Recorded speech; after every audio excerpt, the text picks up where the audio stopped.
Welcome to daily fact new initiative regarding HP police exam 2024। Recently government ने notification release की थी, जिसके बाद जो है वो आपका, अगर हम बात करें, पुलिस के एग्जाम जो है वो ऑनलाइन फिल होना शुरू हुए।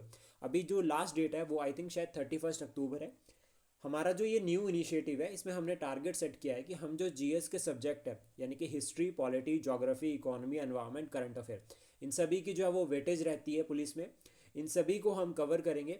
इसकी जो हमारा ये इनिशिएटिव है, इसकी फर्स्ट वीडियो जो है वो हम ऑलरेडी अपलोड कर चुके हैं, आप चेक कर सकते हैं हमारे यूट्यूब प्लेलिस्ट पर। हमने सेपरेट से जो है वो पुलिस एग्जाम के लिए एक प्लेलिस्ट बनाई है, जिसमें हमने फर्स्ट वीडियो में 1526 से लेकर 1857 यानी कि जो पूरा मुगल रूल है उसको कवर किया था। आज हम रीजनल स्टेट्स के बारे में बात करेंगे, लेकिन शुरुआत करने से पहले आप हमारे साथ अगर नए जुड़े हो तो आप हमारे इनिशिएटिव को सब्सक्राइब कर सकते हैं और साथ में शेयर कर सकते हैं। सबसे पहले हम जो है वो एक क्वेश्चन डिस्कस करेंगे कि जो हमने प्रीवियस क्लास जो पढ़ी थी उसके रिगार्डिंग। तो जो क्वेश्चन है वो कुछ इस तरह से है कि जो फर्स्ट बैटल है, यानी कि फर्स्ट बैटल ऑफ पानीपत जो है वो हेल्ड हुई थी कौन से ईयर में। आपको ये बताना है कि पानीपत का जो प्रथम युद्ध हुआ था वो कौन से वर्ष में हुआ था। आपके पास ऑप्शंस है 1524, 1526, 1530 और 1529। इसका आंसर जो है वो आप कमेंट बॉक्स में कर सकते हैं। देन आज हम जो इंपॉर्टेंट पॉइंट्स डिस्कस करेंगे, या अगर हम बात करें, आज की क्लास जो है वो बहुत इंपॉर्टेंट रहने वाली है। हम एक बहुत बड़े टॉपिक को जो है वो कवर करेंगे। इसमें हम रीजनल स्टेट्स के बारे में पढ़ेंगे। तो रीजनल स्टेट्स में हम सबसे पहले दिखेंगे कि फाउंडर कौन था, यानी कि ये हमारी रीजनल स्टेट्स है। सबसे पहले तो ये क्लियर होना चाहिए कि 1707 तक जो है वो ये पूरे के पूरे भारत पर, या इसको भारत नहीं कह सकते हम उस टाइम के लिए, तो हम इसको कह सकते हैं कि इंडियन सब कॉन्टिनेंट। यहाँ पर पाकिस्तान, नेपाल, ये वाली साइड पे यहाँ पर बांग्लादेश, ठीक है, ये सभी पर जो है वो पूरे रीजन पर जो है वो मुगल का जो है वो रूल था, यानी कि मुगल जो है वो अंपायर इसको कहा जाता है इस टाइम पे। लेकिन 1707 में जो है वो ये डिसइंटीग्रेट होना शुरू हुआ, यानी कि मुगल अंपायर जो है वो टूटना शुरू हुआ। इसके कारण भी हमने कवर किए कि क्यों जो है वो मुगल अंपायर जो है वो टूटा। देन उसके बाद कुछ रीजनल स्टेट्स बनी। ये रीजनल स्टेट्स को दो पार्ट्स में डिवाइड किया। एक तो इंडिपेंडेंट स्टेट की जो खुद से जो है वो एक लीडर जो है वो रेज हुआ रीजन से और उसने एक स्टेट बना दी, या फिर मुगल साम्राज्य से टूटकर बनी स्टेट्स। तो इनको दो पार्ट्स में डिवाइड किया है। वो इतना डेप्थ में हम नहीं जाएंगे क्योंकि हमें पीएचडी नहीं करनी है इस टॉपिक पर। हमें सिर्फ उतना पढ़ना है कि हमारा फैक्ट क्लियर हो, हमें कहानी समझ आए और हमें फैक्ट जो है वो ईजिली याद हो जाए। तो रीजनल स्टेट्स में हम क्या क्या पढ़ेंगे, तो सबसे पहले तो हम फाउंडर को देखेंगे कि इसका फाउंडर कौन था। फाउंडर के नाम याद करने बहुत ज़रूरी है। फिर उसके बाद मेन पर्सनालिटीज़ की, यहाँ पर जो है वो मेन पर्सनालिटी कौन थे। फाउंडर के बाद दूसरे और इम्पॉर्टेंट जो है वो नवाब या राजा जो है वो कौन हुए। उसके बाद हम पढ़ेंगे मेन इवेंट्स की, ये स्टेट थी, इसमें कौन सा इंपॉर्टेंट इवेंट हुआ, इसको हम कवर करेंगे। और नेक्स्ट जो हमारी क्लास रहेगी वो यूरोपियंस की रहेगी, कि भारत में किस तरह से यूरोपियंस आए, और यूरोपियन से जुड़े हुए कुछ इंपॉर्टेंट पॉइंट्स को हम जो है वो साथ में ही कवर करेंगे। तो शुरुआत करते हैं आज की क्लास को। सबसे पहले हम पढ़ेंगे बंगाल को। बंगाल जो है वो बहुत ज़्यादा इंपॉर्टेंट स्टेट है। अगर हम बंगाल की जोग्राफिकल लोकेशन की बात करें तो सबसे पहले तो हमें याद रखना है कि प्रेजेंट टाइम वाला वेस्ट बंगाल और साथ में बांग्लादेश, ये दोनों मिलकर जो है वो बंगाल जो है वो मेडिवियल पीरियड में या मॉडर्न टाइम में बनाते थे। ब्रिटिश से पहले, यानी कि 1947 का जो पार्टीशन हुआ था उससे पहले जो है वो आपका उड़ीसा वाला रीजन, बिहार वाला रीजन थोड़ा सा, और साथ में वेस्ट बंगाल, असम और आपका प्रेजेंट टाइम बांग्लादेश, ये सभी मिलकर जो है वो एक बंगाल जो है वो प्रोविंस बनाते थे। इसका फाउंडर अगर हम बात करें, 1717 में ये स्टेट बनाई गई थी और इसका फाउंडर था मुर्शिद कुली खान। मुर्शिद कुली खान जो है वो इसका फाउंडर था। और ये कौन सी डायनेस्टी से बिलोंग करता था, नसीरी डायनेस्टी। डायनेस्टी का मतलब हो गया वंश, यानी कि जो बंगाल जो अंपायर था या बंगाल जो स्टेट थी, इसका जो फाउंडर था वो था मुर्शिद कुली खान, ये याद रखना। देन उसके बाद इंपॉर्टेंट जो यहाँ पर पर्सनैलिटीज़ हुए, मुर्शिद कुली खान की डेथ हो जाती है 1727 में। इसके बाद बनता है सिराजुद्दीन। सिराजुद्दीन के बाद जो है वो लीड करता है सरफराज खान। सरफराज खान के बाद जो पर्सनैलिटी बनता है अलीवर्दी खान। अब यहाँ तक याद रखना है कि ये तीनों जो थे, मुर्शिद कुली खान से लेकर सरफराज खान, इन्होंने बंगाल को इंडिपेंडेंट स्टेट नहीं डिक्लेयर किया था। इन्होंने कहा था कि हम जो है वो मुगल साम्राज्य का ही जो है वो भाग है। लेकिन अलीवर्दी खान ने बंगाल को एक इंडिपेंडेंट स्टेट बनाया था। इसके बाद अलीवर्दी खान के बाद यहाँ पर हुआ सिराजुद्दौला। ये पर्सनैलिटी बहुत इंपॉर्टेंट है सिराजुद्दौला, इसको हम कवर करेंगे अच्छे से। मीर जाफ़र सिराजुद्दौला के बाद बनते हैं, देन मीर कासिम, और देन फिर अगेन यही मीर जाफ़र जो है दोबारा से बनते हैं। तो ये कहानी हम पढ़ेंगे, लेकिन इस कहानी को हम पढ़ेंगे प्लासी और बक्सर के युद्ध के साथ। दोनों बैटल्स बहुत इंपॉर्टेंट है। डायरेक्ट जो है वो पूछा जा सकता है कि ये बैटल कब हुई थी, इस तरह से क्वेश्चन आ सकता है। तो सबसे पहले हम बैटल ऑफ प्लासी को ही डिस्कस करेंगे। अगर हम किसी बड़े एग्जाम के लिए पढ़ते हैं लाइक अलाइड सर्विसेज या एच या नायब तहसीलदार, तो हमारा जो है वो ये कोर बेसिक वे हो सकता है नोट्स बनाने का। इवन पुलिस पटवारी के लिए भी हम जो है वो इस तरह से नोट्स बना सकते हैं ताकि हमें चीज़ें जो है वो कंसेप्ट जो है वो ईजिली याद हो जाए। बैटल ऑफ प्लासी की अगर हम बात करें तो 1757 में ये बैटल हुई थी। सबसे पहले तो याद रखना रीजंस क्या थे। हमने ये पढ़ा कि बैटल ऑफ प्लासी जो है वो सिराजुद्दौला के टाइम पे हुई थी। इंपॉर्टेंट पॉइंट है, याद रखना कि सिराज के टाइम पे जो है वो प्लासी का युद्ध हुआ था। इसको हम एस पी से भी याद रख सकते हैं। सिराज एस से हो गया सिराज और एस पी से हो गया आपका प्लासी। रीजंस क्या थे? एक तो ट्रेड डिस्प्यूट था कि कंपनी, अब बंगाल अगर हम बात करें इस तरह से, अगर हम बंगाल का मैप देखें तो ये सारा रीजन जो है वो एक तरह से ट्रेड एंड कॉमर्स के लिए बहुत इंपॉर्टेंट था। बे ऑफ बंगाल से ट्रेड होता था, तो इसलिए बंगाल की जो इकोनॉमी थी उसमें ट्रेड का जो है वो बहुत ज़्यादा इंपॉर्टेंट रोल था। देन यहाँ पर ट्रेड डिस्प्यूट थे, क्यों? क्योंकि ईस्ट इंडिया कंपनी का ट्रेड के ऊपर कंट्रोल हो गया था, तो बंगाल के पास एग्जैक्ट कलेक्टेड जो है वो रेवेन्यू कलेक्ट नहीं हो रहा था बंगाल के नवाब के पास, तो इस वजह से ट्रेड डिस्प्यूट चला था। साथ में 1717 में उस टाइम पे जो मुगल एम्परर था फारूक सियार ने जो है वो कंपनी को, ईस्ट इंडिया कंपनी को एक फरमान दिया था। उसमें कहा था कि आप जो हो ड्यूटी फ्री ट्रेड कर सकते हो, आपको कोई टैक्स पे करने की ज़रूरत नहीं है। अब बंगाल की ये जो कोस्ट लाइन है, यहाँ पर अगर आप ड्यूटी नहीं पे कर रहे हो तो नुकसान किसका हो रहा है? बंगाल का। नवाब को तो उससे कोई फ़ायदा है, नुकसान नहीं हो रहा। तो यहाँ पर इसकी वजह से ट्रेड डिस्प्यूट्स हो गए। साथ में क्या होता था कि जो कंपनी थी उनको जो है वो फारूक सियार ने एक जो है वो और फरमान दिया था जिसको कहा था दस्तक, कि कंपनी जो है वो दस्तक यूज़ कर सकती थी। लेकिन कंपनी के जो ऑफिशियल्स थे, यानी कि जो कंपनी में काम करने वाले ब्रिटिशर्स थे, वो क्या करते थे, कंपनी के जो स्टैंप थी, मोहर थी, उसके नाम पर अपनी ट्रेड करते थे। तो इससे जो है वो करप्शन बना हुआ था और बंगाल की जो इकोनॉमी थी उस पर इफेक्ट पड़ रहा था। तो इसको बोलते हैं ट्रेड डिस्प्यूट। देन उसके बाद दूसरा जो रीज़न था वो था black hole event. Black hole event simple समझते हैं, जो बंगाल में जो कंपनी थी उसको कहते थे फोर्ट विलियम, यानी कि ईस्ट इंडिया की जो कंपनी थी बंगाल में उसको कहते थे फोर्ट विलियम। ये याद रखना है, कलकत्ता का पुराना नाम जो है वो फोर्ट विलियम है। अब इस फोर्ट विलियम को सिराज क्या करते हैं, सिराज जो है वो एनर्जेटिक थे, यंग लीडर थे।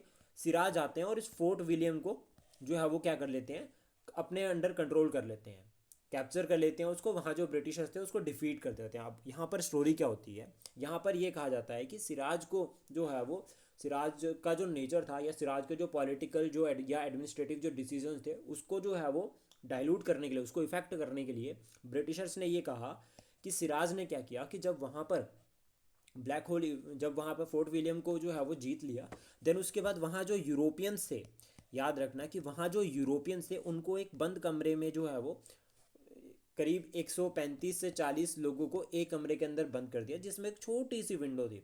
उसमें जो है वो ये कहा जाता है कि सिर्फ 23 या 24 लोग जो है वो बचे थे, बाकी सब सफोकेशन की वजह से मर गए थे। तो इसको कहा जाता है ब्लैक होल इवेंट। तो याद रखना ये किसके साथ लिंक करता है, बैटल ऑफ प्लासी के साथ।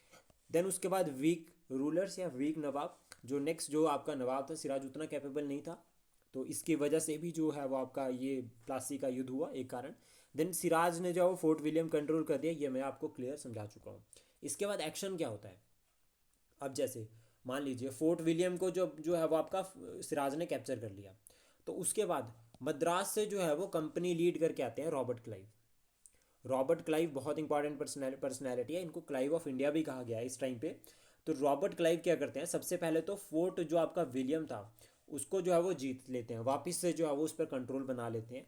और यहाँ पर वो कहते हैं कि अब जब पंगा ले ही लिया है, अब जब जो है वो मुगल एक एम्परर से या मुगल जो आपका नवाब है उससे पंगा ले ही लिया है मुगल रूलर से, तो क्यों ना अब जो है वो उसको डिफीट ही कर दिया जाए। तो सबसे पहले वो मीर जाफ़र, अब ये मीर जाफ़र जो है वो आपका सिराज का जो है वो मिलिट्री जनरल था, इसको ब्राइब करते हैं, इसको रिश्वत देते हैं और इसको अपनी साइड कर लेते हैं। मीनवाइल क्या होता है, इसको बोलते हैं डिप्लोमेटिक एक्शन ऑफ क्लाइव। अब होता क्या है कि जब सिराज को पता चलता है कि क्लाइव जो है वो अपनी आर्मी लेकर आ रहे हैं, तो प्लासी का जो जगह थी वहाँ पर जो है वो सिराज भी जो है वो अपनी 1 लाख की आर्मी लेकर पहुँच जाते हैं। उन्होंने स्ट्रेटजी बनाई थी मीर जाफ़र के साथ कि 50,000 की आर्मी मैं रखूँगा और 50,000 की आर्मी आप रखो। अब एक बात समझो यहाँ पर कि मीर जाफ़र ऑलरेडी किसकी साइड हो गया था, क्लाइव की साइड। तो दैट मीन्स वो यहाँ पर सिराज को कभी भी सीधी एडवाइस नहीं देगा। तो उसने सिराज को कहा कि सर आप सारा ये कंपनी की जो आर्मी है वो तो छोटी सी है, हम उसको डिफीट कर देंगे, आप चले जाओ वापस, आप जो वो अपनी कैपिटल में जो है वापस चले जाओ। मीनवाइल जब वो वापस जा रहा होता है तो सिराज को मीर जाफ़र का बेटा मार देता है। इसको कहते हैं बैटल ऑफ प्लासी। यहाँ पर कोई बड़ी लड़ाई नहीं हुई है, लेकिन फिर भी इसके बाद जो है वो क्लाइव ने वॉर का खर्चा लिया। वॉर का खर्चा किससे लिया? मीर जाफ़र से। और साथ में मीर जाफ़र को ब्राइब करी, तो उस टाइम ये कहा कि मीर जाफ़र को नेक्स्ट नवाब बना देंगे। तो इस तरह से जो है वो यहाँ पर जो है वो सिराज के बाद मीर जाफ़र जो है वो नवाब बनते हैं। लेकिन मीर जाफ़र क्या करते हैं? कुछ चेंजेस ले आते हैं। मीर जाफ़र क्या करते हैं? डच से दोस्ती करने की कोशिश करते हैं। मीर जाफ़र डच से दोस्ती करने की कोशिश करते हैं और वो डच को बोलते हैं कि हम दोनों मिलकर क्या करते हैं, ईस्ट इंडिया कंपनी को बंगाल से बाहर निकालते हैं। और इसका जो रिजल्ट बनता है वो बनता है बैटल ऑफ बेदरा। 1759 में ये बैटल होती है। लेकिन इंग्लिश जो थे यानी कि ईस्ट इंडिया कंपनी जो थी वो बहुत सुपीरियर थी, जिसकी वजह से डच जो है वो हार जाते हैं और डच फाइनली जो है वो बंगाल को लीव कर जाते हैं और ईस्ट इंडिया कंपनी की जो है वो कंप्लीट विक्ट्री होती है। अब इसके बाद क्या होता है, जब डच को हरा देते हैं ईस्ट इंडिया कंपनी, तो देन उसके बाद जो है वो अब मीर जाफ़र की बारी आती है। फिर मीर जाफ़र को बोलते हैं कि हमने तुझे नवाब बनाया और तू हमारे अगेंस्ट प्लान कर रहा है। तो मीर जाफ़र को रिप्लेस करते हैं मीर कासिम के साथ। याद रखना, मीर जाफ़र को किसके साथ रिप्लेस कर दिया? मीर कासिम के साथ। अब हुआ क्या कि मीर जाफ़र ने डच को बोला था कि हम हराते हैं, लेकिन ये मीर कासिम भाई साहब बोलते हैं नवाब के, अगर हम बात करें अवध का जो नवाब था उसको और मुगल एम्परर शाह आलम सेकंड को, ये तीनों को मतलब ये तीनों मिलकर क्या करते हैं, ईस्ट इंडिया कंपनी को अगेन चैलेंज करते हैं और इसको बोलते हैं बैटल ऑफ बक्सर। इसकी कहानी कुछ इस तरह से है कि जब मीर कासिम नवाब बन जाते हैं, ठीक है, मीर कासिम बोलते हैं कंपनी को कि मैं आपकी कंडीशंस मानूंगा, आप मुझे नवाब बना दो। तो कंपनी बोलते हैं कि ठीक है, आप हमारी बात मानोगे, ओके चलेगा, हम आपको नवाब बना देते हैं। लेकिन मीर कासिम क्या करते हैं?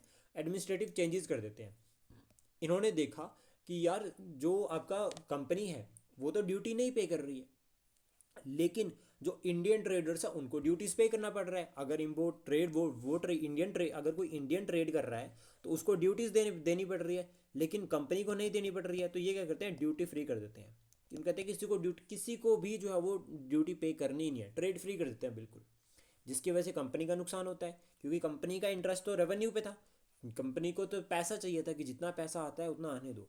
तो जिसकी वजह इसकी एक तो ये रीज़न हो गया।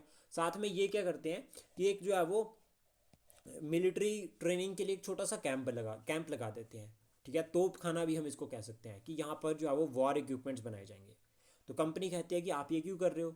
तो कहते हैं कि सर हमें क्या करना है कि हमें थोड़ा सा खुद के बारे में भी डिफेंसिव सोचना है कि मराठा अटैक कर सकते हैं, कोई अटैक कर सकता है। तो कंपनी कहती है हम आपको प्रोटेक्ट करेंगे।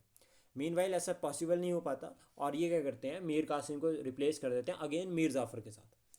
अब हुआ क्या कि ये जो आपका मीर कासिम था ये जाता है नवाब ऑफ अवध के पास। अवध के नवाब को कहता है कि सर आप मेरी हेल्प करो, मुझे नवाब बना दो, इन रिटर्न आपको अगर आधा बंगाल चाहिए हुआ तो मैं आपको दे दूंगा। इन शॉर्ट क्लियर समझने के लिए हम इसको इस तरह से याद कर सकते हैं, मतलब याद करने के लिए इस तरह से समझ सकते हैं। तो फिर उसके बाद ये शुजाउद्दौला कहता है कि ये नहीं चाहिए भाई, इतने से काम नहीं बनेगी, आप शाह आलम सेकंड को भी लेकर आओ, यानी कि मुगल एम्परर को भी आप इसमें ऐड करो, क्योंकि इंग्लिश को हराना अकेले पॉसिबल नहीं है। लेकिन हुआ क्या कि ये तीनों अलाइंस बनाते हैं और ईस्ट इंडिया कंपनी के अगेंस्ट लड़ते हैं। ईस्ट इंडिया कंपनी की जो आर्मी थी उसको लीड किया था हेक्टर मुनरो ने। ये नाम एक बार एग्जाम में पूछा भी गया है। अगर यहाँ पर पब्लिक सर्विस कमीशन बना रहा है तो पॉसिबली ये हमारा फ़र्ज़ बनता है, ये हमारी ड्यूटी बनती है कि जितने भी जो पीसीएस के जो पेपर है प्रीवियस, अगर आप पीजीटी वाले एग्ज़ाम उठाकर देखोगे तो जो कॉमन पेपर वन था वो बहुत टफ पूछा गया था। तो यानी कि पुलिस का एग्ज़ाम भी जो है वो अब ईजी नहीं आने वाला, लेवल रहेगा क्वेश्चंस का, एक पीसेस अपने अकॉर्डिंग जो है वो लेवल सेट जरूर करेगा। तो हेक्टर मुनरो जब यहाँ पर होते हैं तो ये पूरी की पूरी बैटल जो है वो उसको कहा जाता है बैटल ऑफ बक्सर। ये पूरा इवेंट जो हुआ ये रिजल्ट होता है बैटल ऑफ बक्सर में, जिसका फाइनली यहाँ पर जो हम अगर रिजल्ट देखते हैं तो ईस्ट इंडिया कंपनी जो थी उसकी विक्ट्री, वो जीत जाते हैं। अब यहाँ पर एक बात समझनी है कि ईस्ट इंडिया कंपनी ने इनडायरेक्टली शाह आलम सेकंड को भी हरा दिया। ईस्ट इंडिया कंपनी ने जो आपका अवध था यानी कि प्रेजेंट टाइम यूपी, इसको भी हरा दिया और मीर कासिम को भी ऑलरेडी हरा दिया। तो अब यहाँ पर क्या होता है, जब एक एम्पायर को हरा दिया, ठीक है, अवध को भी हरा दिया, तो कंपनी को ये समझ नहीं आता कि अब क्या करना है, अब कैसे एडमिनिस्ट्रेशन मैनेज करनी है। हेक्टर मुनरो को भी क्लियर नहीं था, उसने तो सिर्फ और सिर्फ बैटल में जीत दिलवा दी। तो फिर क्लाइव को दोबारा बुलाया जाता है। रॉबर्ट क्लाइव को कहते हैं कि आपको हम गवर्नर ऑफ बंगाल बनाकर जो है वो 1765 में बंगाल भेज रहे हैं। जब वो बंगाल आते हैं तो सबसे पहले यहाँ पर एक ट्रीटी होती है 1765 में, जिसको कहा जाता है ट्रीटी ऑफ अलाहाबाद। ये अलाहाबाद की ट्रीटी 3 पर्सन्स के साथ हुई, सबसे पहले एम्परर के साथ, फिर अवध के साथ और फिर बंगाल नवाब के साथ। अब एम्परर को कहा कि सर हमें जो है वो दीवानी राइट्स आप बंगाल के दे दो, इन रिटर्न हम आपको इलाहाबाद देंगे और आपको इलाहाबाद में आकर रुकना है। अब इसका कारण क्या था, इसका कारण समझना। 1751 या अगर हम बात करें 1757, ऑलमोस्ट 1757 से लेकर 1768 तक यहाँ पर जो है वो अब्दाली की रेड्स है। अब्दाली जो है वो डायरेक्ट दिल्ली पे अटैक करता है, यानी कि ईस्ट इंडिया कंपनी को ये पता था कि एम्परर जो है वो शाह आलम सेकंड खतरे में है। तो शाह आलम सेकंड को कहा कि सर हम आपको इलाहाबाद जो है वो दिलवाएंगे अवध से, आप यहाँ पर आकर रहो और हमें सिर्फ दीवानी राइट चाहिए बंगाल के। दीवानी यानी कि रेवेन्यू कलेक्शन, हम जो है वो अपने अकॉर्डिंग रेवेन्यू कलेक्ट करेंगे, इन रिटर्न हम आपको एनुअल पेमेंट दे देंगे। अवध को बोला कि आप जो हो वो पीस ट्रीटी साइन की, अवध को एनेक्स नहीं किया, यानी कि अवध जो है वो एज अ बफर, अवध को एज अ बफर यूज़ किया। क्यों? क्योंकि इस टाइम पे 1761 में थर्ड बैटल ऑफ पानीपत हुई, किसके बीच में? मराठा और वर्सेस अब्दाली। तो दैट मीन्स मराठा जो है वो काफ़ी स्ट्रांग थे और नॉर्थ तक पहुंच गए थे। तो कहीं ना कहीं ये जो है वो पॉसिबिलिटी थी कि अगर मराठा जो है वो बंगाल पर अटैक करते हैं तो उस केस में अवध जो है वो एज अ बफर जो है वो काम आएगा। और बंगाल का जो नवाब था वहाँ से हमें मिली निज़ामत, निज़ामत यानी कि लॉ एंड ऑर्डर। तो इस तरह से जो आपका ये डुअल गवर्नमेंट, इसको कहा जाता है डुअल गवर्नमेंट, निज़ामत और दीवानी। दीवानी यानी कि रेवेन्यू कलेक्शन और निज़ामत यानी कि लॉ एंड ऑर्डर। तो इसको कहा जाता है डुअल गवर्नमेंट। और इनडायरेक्ट कंट्रोल हो गया ईस्ट इंडिया कंपनी का बंगाल के ऊपर, और जिसके जो बेस बना that is your treaty of Allahabad. ये जो डुअल गवर्नमेंट का कंसेप्ट था दीवानी और निज़ामत का, इसको एंड किया था वॉरेन हेस्टिंग ने 1772 में। तो ये थी हमारी पूरी बंगाल की स्टोरी। आई होप ये जो है वो आपको पूरी क्लियर हो। देन उसके बाद नेक्स्ट हम बात करते हैं हैदराबाद के बारे में। हैदराबाद के बारे में ज़्यादा इंपॉर्टेंट कुछ इतना कंसेप्ट नहीं है, यहाँ पर सिर्फ कर्नाटिक वॉर हम पढ़ेंगे, लेकिन वो हम तब क्लियर करेंगे जब हम कर्नाटिक का चैप्टर पढ़ेंगे, यानी कि एंग्लो फ्रेंच स्ट्रगल को जब हम पढ़ेंगे। तो हैदराबाद के बारे में याद रखना है, 1724 में ये बनी और इसके जो फाउंडर थे वो थे निज़ामुल मुल्क। इनका नाम ऑलरेडी एग्जाम में पूछा हुआ है, इसका नाम था क्लिच खान या चिन क्लिच खान, इसको चिन क्लिच खान भी कहा गया है। 1724 में इन्होंने बनाया था और इसकी डेथ हो जाती है 1748। इसकी इनकी जो डेथ का ईयर है ये बहुत ज़्यादा इंपॉर्टेंट है, अभी आगे हम डिस्कस करेंगे। हैदराबाद को प्रेजेंट टाइम में भारत में किस तरह से ऐड किया गया, क्योंकि एक प्रिंसली स्टेट थी ये। ऑपरेशन पोलो किया गया था 1948 में। जो आपकी इंडियन पुलिस है उन्होंने ये ऑपरेशन किया था, और सॉरी इंडियन आर्मी ने ऑपरेशन किया था, लेकिन इंडियन आर्मी ने जो है वो पुलिस वाली ड्रेस डाली थी और इसलिए इसको ऑपरेशन पुलिस एक्शन भी कहा जाता है।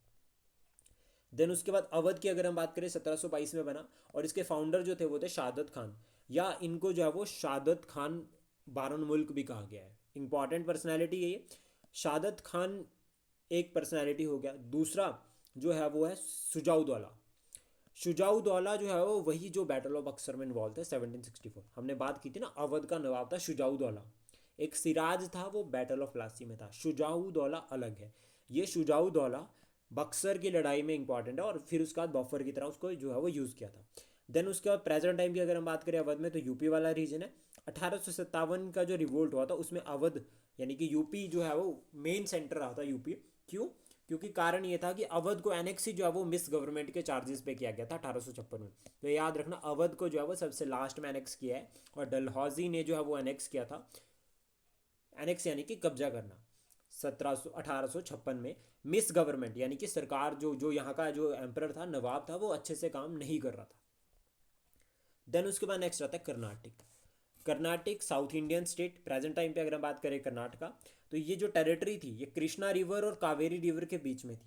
कृष्णा और कावेरी, ये इस तरह से जो है वो आपका Krishna river and Kaveri river, इन दोनों के बीच की जो टेरिटरी थी that is your Karnataka. Important. अब इसका जो फाउंडर था वो था शादतुल्ला खान। शादतुल्ला खान वन जो है वो इसका फाउंडर था। यहाँ पर इंपॉर्टेंट कंसेप्ट आता है कर्नाटिक वॉर्स का। ये कर्नाटक की जो लड़ाइयाँ थी ये इंग्लिश और फ्रेंच के बीच हुई। तो ये एक बहुत इंपॉर्टेंट है, कर्नाटक का युद्ध किन दो पावर्स के बीच में हुआ, इस तरह से क्वेश्चन पूछा जा सकता है एग्जाम में। तो हमें याद रखना है कि कर्नाटक का जो युद्ध है वो ईस्ट इंडिया कंपनी और फ्रेंच के बीच में हुआ। 3 बैटल्स है, 1740 से लेकर 48, 49 से लेकर 54 और 1758 से लेकर 63। यानी कि 1740 से लेकर 1763 तक के बीच में 3 जो है वो कर्नाटक के इंपॉर्टेंट युद्ध हुए। जिसमें पहला अगर हम बात करें तो कारण हम पढ़ते हैं reason, Austrian war of succession. अब यहाँ पर क्या है कि ऑस्ट्रिया जो है वो मेन जो है वो अगर हम इस तरह से बात करें, यहाँ पर इटली और इधर ऑस्ट्रिया, इधर जो है वो फ्रांस और इंग्लैंड इधर। अब यहाँ पर जिसका आर्मी होगा उसका कंट्रोल, उसका जो लिंक है वो इटली के साथ अच्छा बनेगा। तो कहीं ना कहीं जो फ्रांस और यूके ये दोनों कोशिश करते थे कि जो ऑस्ट्रिया है वहाँ पर हमारा जो है वो पर्सन जो है वो एम्परर बने। तो उसकी वजह से जो है वो यहाँ पर ये लड़ाई थी। और इसमें क्या था, सिंपली समझना है कि अगर यूरोप में जो है वो फ्रांस और यूके लड़ रहे हैं आपस में, तो पूरे वर्ल्ड में जहाँ जहाँ इनकी कॉलोनीज थी वहाँ वहाँ ये दोनों आपस में लड़ रहे थे। तो सिमिलर भारत में भी ऐसा होता है। अब भारत की कहानी कुछ ऐसी है, यहाँ पे जो भारत में हुआ उसको कहता है बैटल ऑफ सेंट थोम। ये मद्रास में ये लड़ाई हुई फ्रेंच के बीच में। और जो आपका कर्नाटक का नवाब था अनवरुद्दीन, कर्नाटक का नवाब, अब कंसेप्ट आता है, देखो लड़ाई तो किसके बीच में हुई, ईस्ट इंडिया कंपनी के बीच में, प्लस वर्सेस किसके बीच में था जो हमने पढ़ा Karnataka, that is your French. लेकिन यहाँ नवाब ऑफ कर्नाटक कहाँ से आ गया, अनवरुद्दीन। अब इसकी कहानी कुछ इस तरह से है कि फ्रांस ने क्या किया, ईस्ट इंडिया कंपनी की कुछ जो है वो शिप्स कैप्चर कर ली सबसे पहले। देन इन रिटर्न इंग्लिश ने भी कर लिया। फिर फ्रांस को ये लगा कि हम मद्रास को कैप्चर कर लेते हैं। अब स्टोरी कुछ यहाँ पर है कि मद्रास कहाँ पर है, Madras is a part of Karnataka उस टाइम पे। तो यहाँ पर ईस्ट इंडिया कंपनी क्या करती है, डिप्लोमेटिक स्किल्स खेलती है और वो कहती है अनवरुद्दीन को, नवाब को कहते हैं कि सर हमारी तो सिर्फ कंपनी है, एरिया तो आपका है। और आपके एरिया पर किसने अटैक कर दिया, फ्रांस ने। फ्रांस का गवर्नर था यहाँ पे डुप्लेक्स, उसने अटैक कर दिया। तो मीनवाइल क्या होता है यहाँ पे, इसको बहुत अच्छे से समझना। यहाँ पे फ्रांस भी जो है वो, जो डुप्लेक्स था वो भी जो है वो एक डिप्लोमेसी खेलता है। ड्यूप्लेक्स क्या बोलता है, सर मद्रास पे जो कंपनी लगा रखी है ईस्ट इंडिया कंपनी ने, हम वो कंपनी आपको हैंड ओवर कर देंगे। ड्यूप्लेक्स यहाँ पर बोलते हैं कि वो जो मद्रास को हम जीत कर आपको हैंड ओवर कर देंगे नवाब को। लेकिन वापसी में क्या होता है कि जब जीत तो लेता है लेकिन मना कर देता है वापस करने से। तो यहाँ पर क्या होता है, इसको कहते हैं बैटल ऑफ सेंटथोम। अब यहाँ पर हुआ क्या कि जब वापस करने से मना कर दिया तो जो आपका अनवरुद्दीन था, इन्होंने जो है वो आर्मी भेजी अपनी, अनवरुद्दीन ने अपनी आर्मी भेजी अगेंस्ट ड्यूप्लेक्स। पहले दोस्ती करी थी फ्रांस के साथ, कंसेप्ट ध्यान से समझना, पहले जो है वो ड्यूप्लेक्स के साथ दोस्ती करी थी।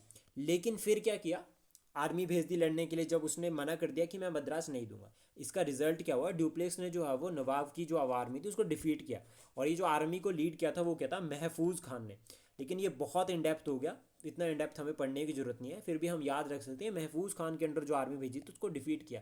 तो यहाँ से ये इसलिए मैं आपको क्लियर बता रहा हूँ क्योंकि यहाँ पर जो है वो कहीं ना कहीं ये पता चलता है कि यूरोपियन जो है वो पॉलिटिकली एक्टिव हो रहे हैं। यूरोपियंस पॉलिटिकली भारत की जो जो जो भी इवेंट थे उसमें इंटरेस्ट ले रहे थे। इसका रिजल्ट क्या होता है, ट्रीटी ऑफ एक्सला चैपल होती है जिसमें जो जितनी भी टेरिटरीज थी उसको रिटर्न करते हैं, यानी कि फ्रांस जो है वो मद्रास वापस करते हैं और इंग्लिश जो है वो नॉर्थ अमेरिका की जो टेरिटरीज थी फ्रांस की उनको रिटर्न करते हैं। फाइनली बैटल एंड होती है। देन उसके बाद सेकंड बैटल जो होती है कर्नाटक की 1749 से लेकर 54 के बीच में। अब यहाँ की स्टोरी कुछ खतरनाक है। इसमें क्या है कि हैदराबाद, मैंने आपको क्लियर किया था 1748, ये ईयर बहुत इंपॉर्टेंट है, निज़ाम की डेथ हो जाती है। सिमिलर कर्नाटक में भी ऐसा होता है। अब यहाँ पर क्या है, एक तो वहाँ पे हैदराबाद और कर्नाटक दोनों में अगला राजा कौन बनेगा इसकी बहस चली थी। दूसरा सीक्रेट अलाइंसेस बन रही थी, सिमिलर जैसा ऑस्ट्रिया में होता सेम यहाँ पे भी होने लग गया। तो फ्रांस और ईस्ट इंडिया कंपनी इन दोनों के बीच में जो है वो ट्रशल ऑलरेडी था। इन्होंने क्या किया कि ये दो पार्टीज़ को यूज़ करना शुरू किया। सबसे पहले तो हमें समझना है हैदराबाद फैक्टर, निज़ाम की डेथ हो गई, उसके बाद अगला नवाब कौन बनेगा, नासिर जंग या मुजफ्फर जंग। कर्नाटक में अनवरुद्दीन बनेगा या चंदा साहिब। इसकी कहानी कन्वर्ट होती है सीक्रेट अलाइंसेस में। तो फ्रांस क्या करते हैं, मुजफ्फर जंग के साथ और चंदा साहिब, यानी कि फ्रांस जो है वो हैदराबाद में सपोर्ट करते हैं मुजफ्फर जंग को और कर्नाटक में सपोर्ट करते हैं चंदा साहिब को। बोलते ठीक है कि कर्नाटक में हम चंदा साहिब को बना देंगे और मुजफ्फर को बना देंगे हैदराबाद में। तो ये तीनों की ग्रैंड अलायंस बनती है वर्सेस ईस्ट इंडिया कंपनी बोलते हैं कि हम नासिर जंग को सपोर्ट कर रहे हैं और अनवरुद्दीन को सपोर्ट कर रहे हैं। मैंने यहाँ पे सिर्फ अनवर लिखा है तो उसको क्लियर समझ आना। तो एक्शन टाइम कैसा होता है? एक्शन टाइम क्या होता है कि जो फ्रेंच, मुजफ्फर जंग और चंदा साहिब, ये तीनों मिलकर अटैक कर देते हैं किसके ऊपर? अनवरुद्दीन पे। अनवरुद्दीन पे अटैक किया तो अनवरुद्दीन को अटैक किया तो अनवरुद्दीन को मार दिया। इसको बोलते हैं बैटल ऑफ अंबर। तो ए से याद रखना अंबर और ए से याद रखना अनवरुद्दीन। 1749 अंबर की डेथ हुई और यहाँ पर क्या हुआ? अनवरुद्दीन मर गया। इस बैटल में अनवरुद्दीन की डेथ हो गई। फिर उसके बाद क्या होता है यहाँ पे कि उसकी तो डेथ हो गई, लेकिन उसका बेटा जो था मोहम्मद अली, वो भाग जाता है। और मोहम्मद अली भाग कर कहाँ चला जाता है? त्रिचुनोपल्ली में। त्रिचिनोपल्ली में जो है वो जाके छुप जाता है। ये याद रखना, त्रिचिनोपल्ली बहुत इंपॉर्टेंट है, अभी अगली बैटल के साथ लिंक करता है। हुआ क्या? त्रिचिनोपल्ली में चला गया। मीनवाइल हैदराबाद में क्या हुआ? अब यहाँ पर इसको मार दिया तो जीत गए। वहाँ पर हैदराबाद में मुजफ्फर जंग जो है वो अगला निज़ाम बन जाता है। और कर्नाटक में कौन आ जाता है आपका? जो आपका ये हो गया चंदा साहिब। अब इंपॉर्टेंट पॉइंट आता है यहाँ पे कि फ्रेंच जो है, इसका मतलब क्या हो? फ्रांस जो है वो फ्रांस जीत रहा है, फ्रांस भारत में जीत रहा है और उसका क्रेडिट इसके पास जाता है ड्यूप्लेक्स को। ड्यूप्लेक्स जो है वो गवर्नर था फ्रांस का भारत के लिए। अब उसके बाद कंडीशन बदली कैसे? यहाँ तक तो सब कुछ फेवर में चला था। कंडीशन बदली ऐसी कि हमने बात की कि जो आपका अनवरुद्दीन था उसका बेटा था मोहम्मद अली, ये कहाँ भाग गया था और कहाँ छुप गया था? त्रिचुनोपल्ली के फोर्ट में। चंदा साहिब की नज़र थी इसके ऊपर। चंदा साहिब को पता कि ये भाग तो निकला है, मुझे इसको मारना है। तो चंदा साहिब क्या करते हैं? इसको घेर लेते हैं। चंदा साहिब अपनी जो कैपिटल थी, अपनी जो राजधानी थी, उसको छोड़कर इसके पीछे पड़ गए। अब क्लाइव के माइंड में आइडिया आया। क्लाइव ने कहा कि यार हमारी ये डिफीट हुई है, ड्यूप्लेक्स ने हमें हराया, तो हराया कैसे? तो क्लाइव इसका बदला लेने के लिए सोचते हैं और वो कहते हैं कि क्यों ना हम आरकोट के ऊपर अटैक कर दें। तो क्लाइव प्लान करते हैं आरकोट पे अटैक करना। क्लाइव यानी कि ईस्ट इंडिया कंपनी। और ये आइडिया ईस्ट इंडिया कंपनी को क्लाइव ने दिया था, इसलिए हम इसको क्लाइव के नाम से भी पढ़ सकते हैं। अब इसको कहा जाता है फेमस आरकोट सीज। तो ये जो आरकोट था इसको सीज कर लेते हैं रॉबर्ट क्लाइव। अब चंदा साहिब को ये पता चलता है कि यार ये यहाँ पर अटैक करने चले गए। चंदा साहिब को ये पता चला कि आरकोट पे अटैक करने कौन जा रहा है? East India company.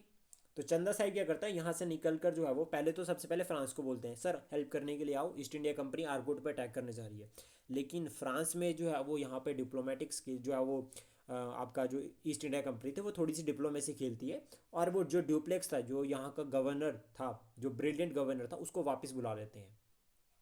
उसको बोलते हैं कि आप फ्रांस वापस आ जाओ, जिसकी वजह से जो है वो फ्रांस या कमज़ोर हो गए। मीनवाइल क्या होता है कि चंदा साहिब ना इधर पहुंच पाता है और ना इसको डिफीट कर पाता है और ये मारा जाता है। तो ये हो गया हमारा सेकंड बैटल का सेकंड जो आपका कर्नाटक बैटल थी वो खत्म पूरी। देन उसके बाद बात करते हैं थर्ड। थर्ड में क्या होता है कि अगेन ऑस्ट्रियन, इसका भी रीज़न जो है वो ऑस्ट्रिया था, यानी कि भारत से बाहर जो है वो कारण था। लेकिन यहाँ पर क्या होता है कि जो फ्रेंच की जो फोर्सेस थी, काउंट डी लैली के अंडर जो है वो कैप्चर कर लेते हैं ईस्ट इंडिया कंपनी के फोर्ट। जब ये ऑस्ट्रिया रीजन था और सारी जगह पे लड़ रहे थे, तो यहाँ पर जो है वो फ्रेंच का जो गवर्नर था, ये काउंट डी लैली, ये क्या करते हैं? ईस्ट इंडिया कंपनी के कुछ फोर्ट्स को कैप्चर कर लेते हैं 1758 में। इन रिटर्न क्या होता है? जो इंग्लिश के जनरल थे आयरी कूट, ये क्या करते हैं? टोटली जो है वो फ्रेंच आर्मी को डिफीट करते हैं। और फाइनल जो है वो इसकी बैटल होती है बैटल ऑफ वेंडिवॉश, जिसका रिजल्ट जो था वो ट्रीटी ऑफ पेरिस था। जिसका मतलब क्या होगा कि फ्रांस जो है वो अब एक जो है वो ट्रेडिंग कंपनी रहेगी। अब जो है वो भारत में जो है वो व्यापार ही करेगी, सिर्फ आर्मी नहीं बना सकती। इसका रीजंस क्या थे कि इंग्लिश क्यों जीत गए? तो सबसे पहले हमारे जो ईस्ट इंडिया कंपनी थी वो फाइनेंशियली जो है वो स्टेबल थी। डिप्लोमेटिक विक्ट्री थी, यानी कि डिप्लोमेटिक स्किल्स, इसमें हम क्लाइव का एग्जाम्पल लिख सकते हैं अगर हम किसी बड़े एग्जाम की तैयारी कर रहे हैं और उसके लिए। देन ईस्ट इंडिया कंपनी का जो बंगाल कंट्रोल था, यानी कि बक्सर का युद्ध पहले हो चुका था, सॉरी प्लासी का युद्ध 1757, प्लासी का युद्ध जो वो पहले हो चुका था और बक्सर का ग्राउंड प्रिपेयर होता। यानी कि बंगाल का जो रेवेन्यू था उससे जो है वो फाइनेंशियल स्टेबिलिटी जो है वो ईस्ट इंडिया कंपनी को मिली। कैपेबल जनरल और सपोर्टर्स, जैसे फॉर एग्जांपल एक लेफ्टिनेंट जनरल, तो कैप्टन मेजर यहाँ पर जो है वो ईस्ट इंडिया कंपनी में बहुत ब्रिलियंट थे। वहीं जो है वो अगर हम बात करें फ्रांस वाली साइड पे, तो ड्यूप्लेक्स के बाद जो है वो बाकी इतने कैपेबल नहीं थे, इतने स्ट्रांग नहीं थे कि वो जो है वो ईस्ट इंडिया कंपनी को जो है वो चैलेंज करते। उसका naval supremacy, east India company की जो नेवी सुप्रीम थी, मॉडर्नाइज थी एज कम्पेयर टू फ्रांस। और सबसे इंपॉर्टेंट, ईस्ट इंडिया कंपनी एक प्राइवेट कंपनी थी, उनको अगर कुछ कोई अटैक करना है तो किसी की परमिशन नहीं लेनी, अपना डिसीजन पे ले सकते, अपने होल्ड पे डिसीजन ले सकते थे। लेकिन फ्रांस जो है वो एक सरकारी कंपनी थी, तो वहाँ पर जो है उनको फ्रांस की सरकार से परमिशन लेनी पड़ती थी। और यही डिप्लोमेटिक्स जो है वो पॉलिसी जो है वो खेली थी जब डुप्लेक्स को वापस बुलाना था। तो उन्होंने फ्रांस की जो सरकार थी उसके ऊपर जो है दबाव डाला, प्रेशराइज किया फ्रांस की गवर्नमेंट को, ताकि वो डुप्लेक्स को वापस बुलाए। देन उसके बाद नेक्स्ट आता है मैसूर। मैसूर में जो अगर हम बात करें तो प्रेजेंट टाइम में कर्नाटका वाला रीजन कवर होता है। इंपॉर्टेंट है, कर्नाटक से याद रखना कि पूरा टेरिटरी कवर हो रही है इस तरह से, लेकिन मैसूर अलग पार्ट है। इस तरह से जो है वो यहाँ पर साउथ इंडिया में बहुत अलग अलग जो है वो छोटी छोटी स्टेट्स थी आपकी मेडिवियल और जो है वो आपका अर्ली मॉडर्न पीरियड में। देन प्रेजेंट टाइम में अगर हम बात करें कि कर्नाटका वाला रीजन, इवन मैसूर जो है वो आफ्टर इंडिपेंडेंस भी जो है वो काफ़ी टाइम तक जो है वो कर्नाटका का नाम रहा। 17th सेंचुरी में जो वुडियार डायनेस्टी जो है वो रूल कर रही थी। वुडियार डायनेस्टी जो विजयनगर एम्पायर के जो फ्यूडेटरी थे। अगर आपको पता है विजयनगर एम्पायर के फाउंडर कौन है तो उसका आंसर जो आप कमेंट बॉक्स में कर सकते हैं। वैसे हम मेडिवल पीरियड में इसको पूरा कवर करेंगे। देन मेन लीडर्स की अगर हम बात करें, हम यहाँ पर पढ़ेंगे हैदर अली और साथ में टीपू सुल्तान। ये दो इंपॉर्टेंट थे, स्ट्रांग थे और कैपेबल थे। अब हमें एक कंसेप्ट हमें समझना है, यहाँ पर याद रखना कि जब भी एम्परर स्ट्रांग होगा तो वो एक्सपैंड करेगा। E equals to expansion. याद रखना, एम्पायर या एम्परर जो है वो अगर स्ट्रांग है तो वो क्या करेगा, एक्सपैंड करेगा। यानी कि वो अपनी कोशिश करेगा कि मैं अगर कैपेबल हूँ, मेरे पास आर्मी अच्छी है, मेरे पास रेवेन्यू अच्छा है, तो मैं क्या करता हूँ अपना जो राज्य है उसकी सीमाओं को बढ़ाता हूँ। तो दैट मीन्स वो किसी और की टेरिटरी पर अटैक करेगा। तो सिमिलर यही स्टोरी है टीपू सुल्तान और हैदर अली की। अब होता क्या है यूँ कि 1761 एक ईयर याद रखना है, थर्ड बैटल ऑफ पानीपत हुई थी। पानीपत का तीसरा युद्ध मराठा वाले चैप्टर में अब हम इसको कवर करेंगे, लेकिन हम यहाँ सिंपल समझते हैं। 1761 में अब्दाली आर्मी, जो अब्दाली की जो आर्मी थी, अब्दाली था, वो मराठा को बहुत बुरी तरीके से हराता है। इवन जितने भी इंपॉर्टेंट जनरल्स थे मराठा के सब मारे जाते हैं। अब कहानी कुछ ऐसी है यहाँ पे कि जनरल्स मारे गए 1761, यानी कि मराठा हो गए कमज़ोर, मराठा हो गए वीक। अब जब मराठा वीक हुए तो स्ट्रांग जो हैदर था इसने फ़ायदा उठाया और मराठास की टेरिटरी पर कब्जा करना शुरू कर दिया। तो दैट मीन्स मैसूर का एक्सपेंशन हो गया। अब इससे क्या हुआ, मैसूर और मराठा के बीच में और हैदराबाद के बीच में कन्फ्लिक्ट शुरू हो गया। इंपॉर्टेंट पॉइंट है, ध्यान से समझना। तो दो कंसेप्ट चल पड़े, एक तो आपका मैसूर वर्सेस लोकल यानी कि मराठा और हैदराबाद, दूसरा Mysore versus east India company. क्यों? क्योंकि ये मैसूर जो था वो फ्रांस के साथ जुड़ा हुआ था और फ्रांस ईस्ट इंडिया कंपनी के दुश्मन थे। तो ये रिजल्ट होता है एंग्लो मैसूर वॉर, जिसमें इंपॉर्टेंट है अलाइंसिस या ट्रीटीज और वॉर्स, इनको हम कवर करेंगे। तो सबसे पहले हैदर अली की अगर हम बात करें, 1721 में इनका बर्थ हुआ था और इनकी डेथ हुई थी 1782 में, यानी कि 1782 में जो है वो इनकी डेथ हुई थी। इंपॉर्टेंट है, इनकी शुरुआत जो है वो एक एज अ हॉर्समैन हुई थी मैसूर आर्मी में। Important 1761 the year, remember this year 1761 third battle of Panipat. तो उस टाइम पे जो वो डी फैक्टो रूलर जो है वो ये बन जाते हैं आपके मैसूर के। अब यहाँ पर क्या है, सबसे पहले ये फ्रेंडशिप करते हैं फ्रेंड्स के साथ, जो ईस्ट इंडिया कंपनी को अच्छा नहीं लगता है। स्ट्रांग था, एक्सपेंशन हुआ और वीक मराठा इन्होंने कंट्रोल किया। तो 1761 से लेकर 63 के बीच में ऑलमोस्ट मराठास को आधा इन्होंने जो है वो, जो मराठास का जो एरिया है उसको आधा जो है वो कैप्चर कर लिया था। देन उसके बाद क्या होता है यहाँ पे 17 जो हमें याद रखना है, लेकिन 1763 में हमने ये कंसेप्ट हम मराठा में पढ़ेंगे कि जो आपका माधव राव थे, ये पेशवा थे, इन्होंने जो है वो जब अपनी मराठा को जो है वो दोबारा से रिस्टोर कर दिया था और सारा का सारा रीजन दोबारा कैप्चर कर लिया था। 1767 से लेकर 69 के बीच में जो है वो फर्स्ट एंग्लो मैसूर वॉर रखी है। सिंपल याद रखना है, इसमें कोई इंपॉर्टेंट नहीं है, रूलर का नाम याद रखना। इसका जो रिजल्ट था वो था ट्रीटी ऑफ मद्रास। ये पूछा जाता है कि ट्रीटी ऑफ मद्रास कौन से ईयर में हुई है, किसके बीच में हुई है। तो हमें याद रखना है कि ट्रीटी ऑफ मद्रास जो है वो आपका एंग्लो मैसूर यानी कि इंग्लिश ईस्ट इंडिया कंपनी और मैसूर हैदर अली के बीच में हो रखी है 1769 में।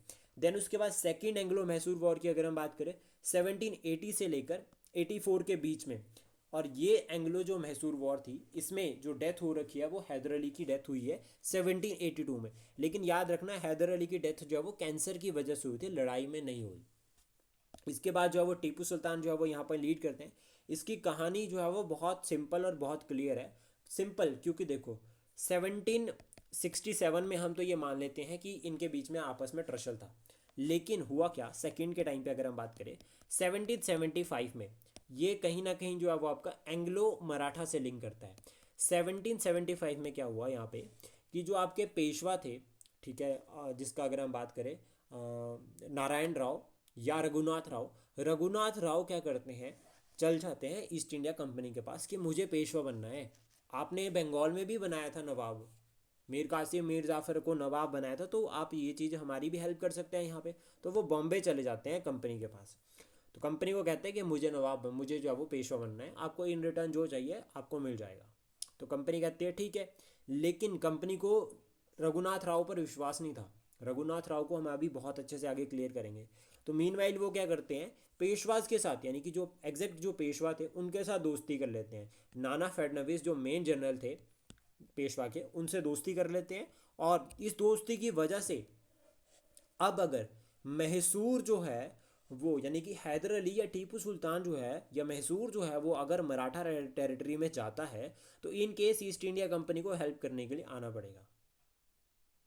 बेस बनता है, लेकिन हैदर अली की डिप्लोमेटिक स्किल्स थी वो कि मैसूर और हैदर अली, यानी कि मैसूर, मराठा और हैदराबाद, इन तीनों को जो है वो यूनाइट करते हैं। इनको बोलते हैं कि मैसूर, मराठा को बोलते हैं कि मैं अटैक नहीं करूंगा आपकी टेरिटरी पे।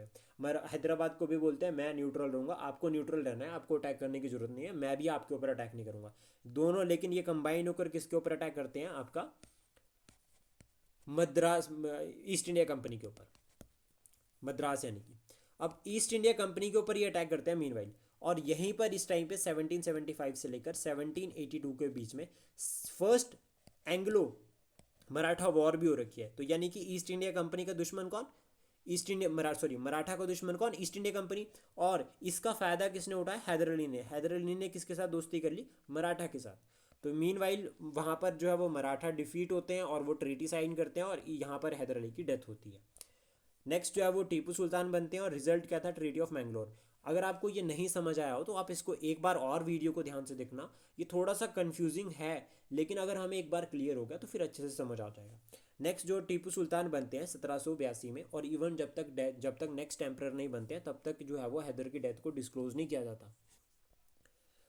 रिजल्ट रहता है 1784 में, यहाँ पर जो है वो बैटल जब एंड होती है ट्रीटी ऑफ मैंगलोर के साथ, 1784 में ट्रीटी होती है। देन उसके बाद थर्ड की अगर हम बात करें तो 1790 से लेकर 92 के बीच में हुई, टीपू सुल्तान और ईस्ट इंडिया कंपनी के बीच में हुई।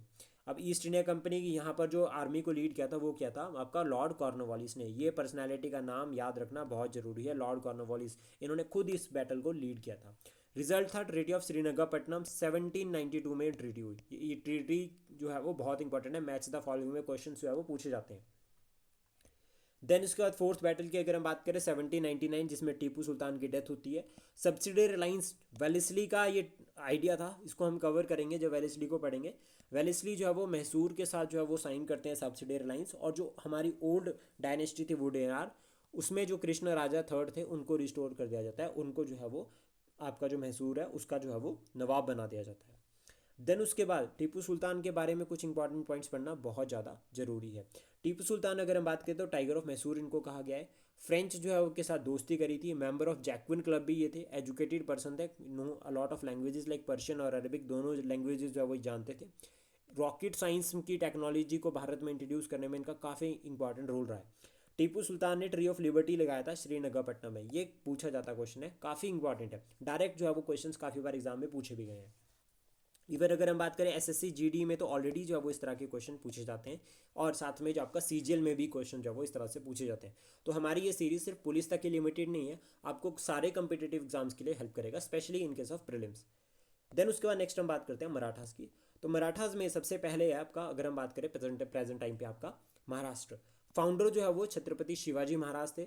इनका अगर हम बात करें 1627 से लेकर 1680 तक जो है वो ऑलमोस्ट इन्होंने जो है वो मराठा जो है वो इनकी लाइफ थी, और इन्होंने जो है वो मराठा साम्राज्य को एक स्वराज का जो है वो थीम, स्वराज की जो थीम इन्होंने सोचा था कि मराठा एक अलग से साम्राज्य बनाना है, उसमें इनका काफ़ी इंपॉर्टेंट रोल रहता है। इनकी लाइफ में और इनके करियर की जो जिस जिस ऊंचाई पर यह पहुंचे उसमें दो पर्सनालिटीज़ का रोल जो वो रहा है। पहली जो थी वो थी मदर इनकी जीजाबाई, सेकंड गुरु जिनका नाम था समरथ, रामदास समरथ, ये याद रखना है, इन गुरु का काफ़ी इंपॉर्टेंट रोल रहा है। और शिवाजी महाराज को जो है वो आपका फादर ऑफ इंडियन नेवी भी कहा गया है, ये याद रखना, फादर ऑफ इंडियन नेवी भी जो है वो आपका शिवाजी जो है वो उनको कहा गया है, तो ये काफ़ी इंपॉर्टेंट रहता है।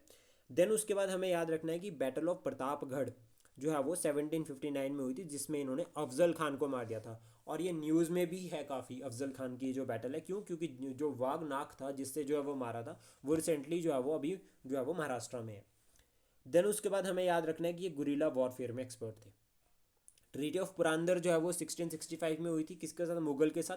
लेकिन ये ट्रीटी में जो है वो साइन करवाई थी वो जय सिंह के साथ हुई थी।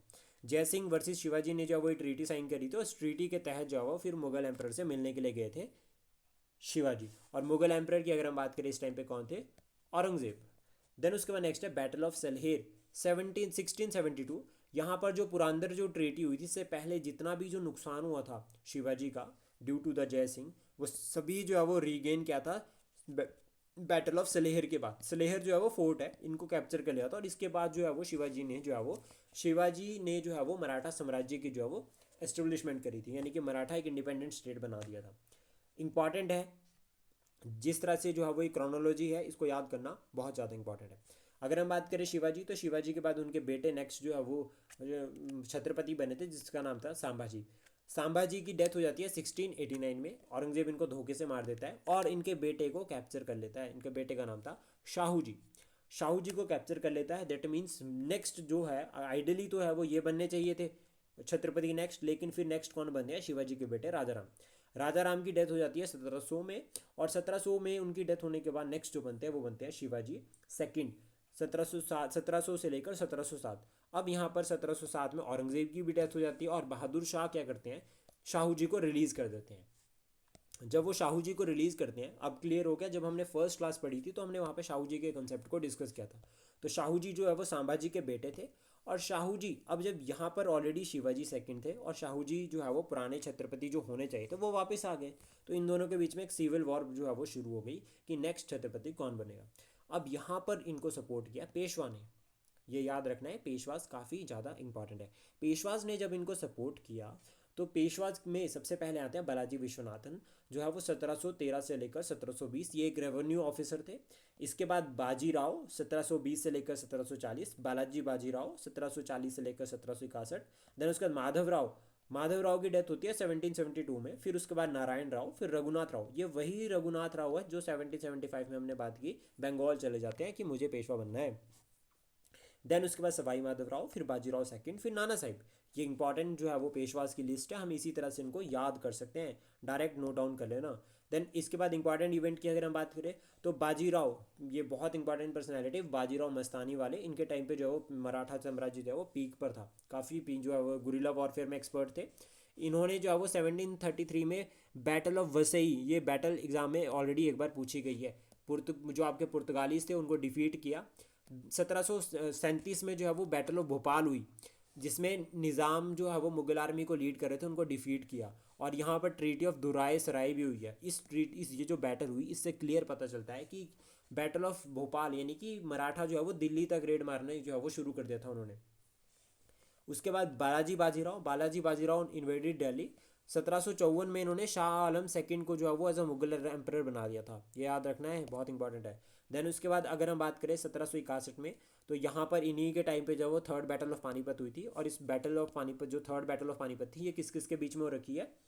एक तरह से अब्दाली वर्सेस मराठा, इसको भी हम पूरा इन डिटेल डिस्कस करेंगे। देन उसके बाद हमें याद रखना है माधव राव बहुत इंपॉर्टेंट पर्सनैलिटी है। इसमें जो ये है यहाँ पे 1700 थर्ड बैटल ऑफ पानीपत में जो मराठा आर्मी थी उसको लीड किया था सदा शिव राव ने। ये हम याद रख सकते हैं, सदा शिव राव ने जो है वो मराठा जो है वो आर्मी को लीड किया था। लेकिन मराठा आर्मी जो थी यहाँ पर बहुत बुरी तरह से हारती है। अब्दाली जो है वो बहुत बुरी तरह से डिफीट करता है, जितने भी जो जनरल्स थे वो मारे जाते हैं। और इवन यहाँ पर जो आपके बालाजी बाजीराव, इनकी डेथ भी जो है वो 1761 में हो जाती है। इंपॉर्टेंट इवेंट और है 1749 में, 48-49 में जो है वो आपके जो आपका ये थे यहाँ पे शाहू जी, इनकी भी डेथ हो जाती है। यानी कि अब पूरा कंट्रोल किसके पास चला गया? पेशवाज के पास चला गया। नेक्स्ट उसके बाद अगर हम इसी में ही बात करें, इसके बाद माधवराव 1761 से लेकर 72 हमने डिस्कस किया था ना। माधवराव के बाद 1761 की जो आपकी प्लासी सॉरी पानीपत की लड़ाई हुई थी 1761, इसमें मराठा जितना कुछ भी लॉस किए थे, और हैदर अली ने जितना भी जो है वो अटैक किया था, सब कुछ जो है वो इन्होंने रीगेन कर लिया। बट इनकी डेथ हो जाती है 1772 में। अब इनकी डेथ हुई तो इनके जो बेटे थे नारायण राव, उनको जो है वो रघुनाथ राव, पेशवा बनने के चक्कर में थे रघुनाथ राव, उनके अंकल थे, उनको मार देते हैं। रघुनाथ राव को मार दिया, सॉरी नारायण राव को मार दिया रघुनाथ राव ने। अब उसके बाद क्या होता है कि जब ये मारे जाते हैं तो उस टाइम पे जो उनकी वाइफ थी वो प्रेग्नेंट थी और वो एक बेबी को जो है वो जन्म देती है जिनका नाम था सवाई माधवराव। सवाई माधवराव अब लीगली जो है वो ये पेशवा बनने चाहिए। तो यानी कि कन्फ्लिक्ट शुरू हो गया रघुनाथ राव और सवाई माधवराव के बीच में।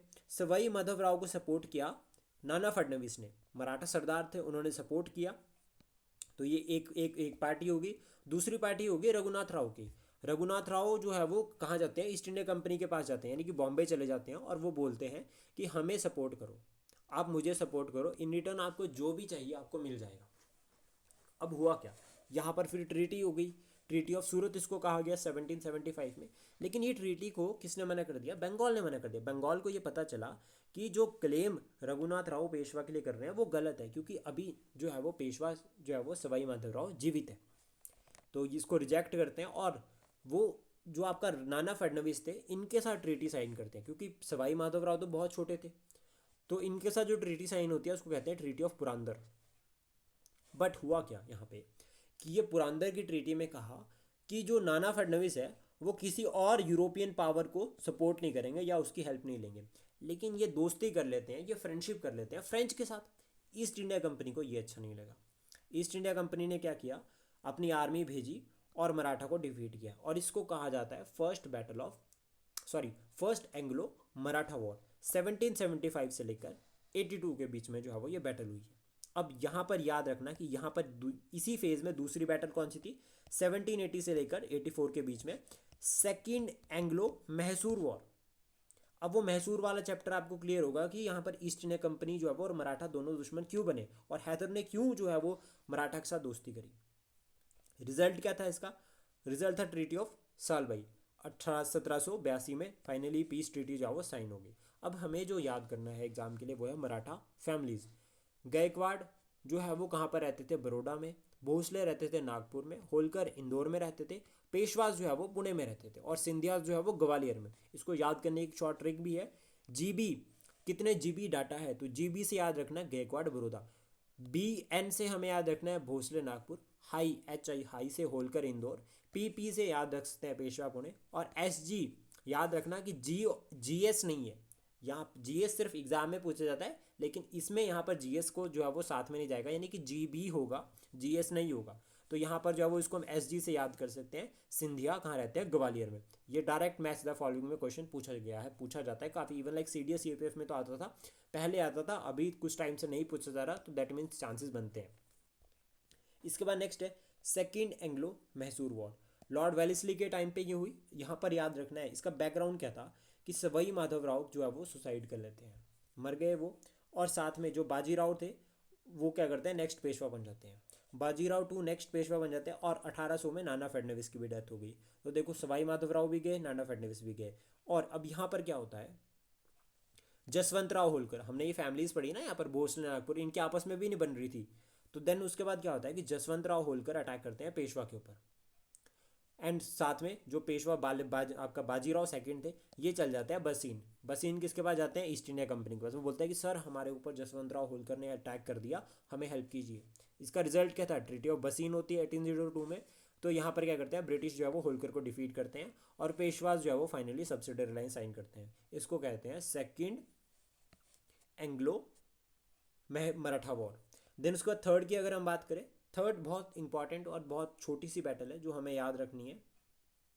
थर्ड एंग्लो मराठा वॉर 1718 से लेकर 19 या 18 के बीच में, 1718 से लेकर 1817 से लेकर 18 के बीच में, नहीं कि 17-18 एक दो साल की ये बैटल है। और इसका जो रिजल्ट था वो था ब्रिटिश जो है वो कंप्लीटली मराठा को डिफीट करते हैं। इस टाइम पे जो गवर्नर जनरल था वो था लॉर्ड हेस्टिंग। और हुआ यहाँ पर क्या कि जो बाजीराव सेकंड थे उनको पता चल गया कि असली दुश्मन जो है वो ये होलकर नहीं है, असली दुश्मन है ईस्ट इंडिया कंपनी। तो ये क्या करते हैं, ईस्ट इंडिया कंपनी को यहाँ पर जो है वो डिफीट करने के लिए सबको यूनाइट करते हैं, जितने भी मराठा सरदार थे उनको यूनाइट करते हैं। और फाइनली क्या होता है कि लेकिन ये खुद हार जाते हैं। और कहीं ना कहीं जो आपकी थर्ड एंग्लो मराठा वॉर है इसको पिंडारी वॉर भी कहा गया है। इसको हम जब लॉर्ड हेस्टिंग को पढ़ेंगे तो हम पिंडारी वॉर को अच्छे से कवर करेंगे। रीजंस क्या थे कि मराठास क्यों हार गए, तो पहला जो था रीज़न था वो था कि मराठा जो है वो बहुत जो है वो एक्सपैंड किया इन्होंने, लेकिन कंसोलिडेट नहीं किया। हम इसको अपनी पढ़ाई के साथ भी लिंक कर सकते हैं कि हमने क्या किया, बहुत सारी बुक्स डिसाइड कर ली और बहुत सारी बुक्स को पढ़ लिया, लेकिन हमने लर्न नहीं किया, उसको कंसोलिडेट नहीं किया, तो उसकी वजह से मराठा हार गए। साथ में ईस्ट इंडिया कंपनी के जो ट्रूप्स थे वो ज़्यादा सुपीरियर थे। मराठा सरदार्स में यूनिटी नहीं थी। फॉर एग्जांपल एक जसवंतराव होलकर पेशवा पे अटैक कर रहे हैं कहाँ, तो उनको दोनों को मिलकर ईस्ट इंडिया कंपनी को डिफीट करना चाहिए। Lack of unity, internal challenges भी थे, और उसके बाद लैक ऑफ रिफॉर्म्स कि मराठा जो है वो एडमिनिस्ट्रेशन जो है वो मुगल एडमिनिस्ट्रेशन के ऊपर बेस्ड थे, उन्होंने कुछ जो है वो नए इनिशिएटिव नहीं लिए। तो ये हमारा जो है वो फर्स्ट पार्ट था इस इनिशिएटिव का। सेकंड हम कवर करेंगे। Thank you, please support, share and subscribe daily fact.